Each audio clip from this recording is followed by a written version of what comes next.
Imagine leaving your front door unlocked. Not because you forgot, not because you're careless, but because nothing ever happens here. No sirens slicing through the night, no footsteps that make your heart race, no instinct to check behind you when you walk home. In most parts of the world, that sounds like an invitation to disaster. In some parts of Australia, it's just Tuesday. Australia is usually sold as a land of extremes, deadly animals, endless deserts, violent storms, cities that never sleep. But far away from the noise, hidden between coastlines, forests, and quiet highways, are towns so safe they almost feel fake. Places where crime doesn't just stay low, it fails. Where fear never really takes root. Where danger tries to exist and quietly gives up. Today, we're traveling across Australia to uncover the safest towns in the country, and more importantly, to understand why safety thrives here while it collapses almost everywhere else. Because once you see how these towns work, you'll start asking an uncomfortable question. Why doesn't the rest of the world live like this? Our journey begins on the Sunshine Coast, in a place that feels engineered to calm the human nervous system, Noosa. This is the kind of town where mornings start with ocean mist instead of alarms. Crime here isn't just low, it's uninteresting. Police reports are painfully mundane. Lost phones, noise complaints. Violent crime is so rare that when it does happen, it becomes a community-wide shock. But Noosa's safety doesn't come from heavy surveillance. It comes from visibility. People actually know each other. Shop owners recognize faces. In Noosa, anonymity doesn't protect you, it exposes you. That awareness shuts down crime before it even starts. Head further north and the noise fades even more. Port Douglas. This town sits in a strange pocket of the world, trapped between two natural giants, the rainforest and the reef. It feels isolated, almost shielded by geography itself. With a small population and tight social circles, anonymity simply doesn't exist. Here, everyone knows everyone. That alone makes crime pointless. Residents repeat the same sentence over and over again. Nothing bad really happens here. And they're not exaggerating. Port Douglas runs on trust. People leave doors unlocked. Cars sit unattended. Visitors notice it immediately and either relax or feel strangely exposed. Because when a place is this safe, you realize how much fear you've been carrying everywhere else. Now the landscape changes. We're heading south into New South Wales, where safety looks refined.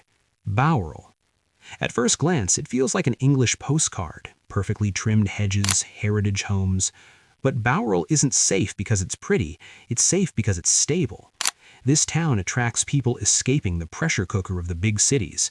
People come here to breathe again, and when people aren't desperate or invisible, crime collapses. Bowral's streets feel watched, not by cameras, but by care. If a strange car lingers too long, someone notices, not out of fear, out of habit. Just down the coast, Kiama tells a similar story. Coastal paths stay active after dark. Locals walk dogs without hesitation.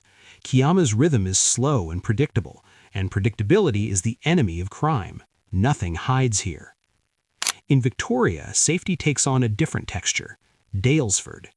This town is built on wellness, but Daylesford's real power is social gravity. Everyone belongs to something, a market, a gallery, a cause. Crime here isn't just rare, it's socially discouraged. When people feel seen, crime loses its fuel. On the coast, Torquay flips expectations completely. It's a surf town with youth culture and tourists everywhere. Sounds like a recipe for trouble. It isn't. Torquay is proof that excitement doesn't automatically mean danger. Strong local policing works hand in hand with community pride. Kids here grow up chasing waves, not trouble. South Australia hides one of the country's most overlooked safe havens, Victor Harbour. A town where nights are so quiet they almost feel staged.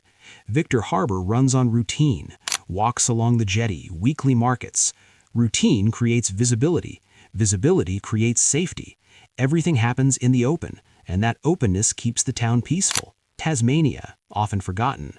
Towns like Richmond feel like time froze and crime never caught up. Cobblestone streets, a historic bridge, one pub everyone knows. Tasmania's advantage is scale, smaller populations, less pressure. When everyone belongs, no one hides. Calandra's beaches are calm, its neighborhoods calmer. Parents don't flinch every time their phone buzzes. In Boodarim, residents protect their town fiercely, not with aggression, but with pride. Cross the continent to Western Australia and Busselton makes its entrance, a tourist town that somehow avoids tourist town problems. Despite visitors pouring in year-round, Busselton remains orderly, predictable, safe. Strong local leadership stops crime from gaining momentum. Issues are handled early, before they become an identity. What ties all these towns together isn't money, it isn't isolation, it isn't even policing. It's belonging. Safety doesn't come from locks, it comes from eyes that care, from neighbors who notice when something feels off, from communities that refuse to let people fall through the cracks. In a world addicted to chaos, these places quietly resist it. They prove something radical. That life doesn't have to be lived on edge, that peace isn't boring, and that safety might just be the greatest luxury of all. Australia's safest towns aren't hiding from the world, they've simply figured out how to live without fear. And once you experience that, it's hard to go back. If you're ready to explore more hidden corners of Australia, hit subscribe. I'll see you in the next one.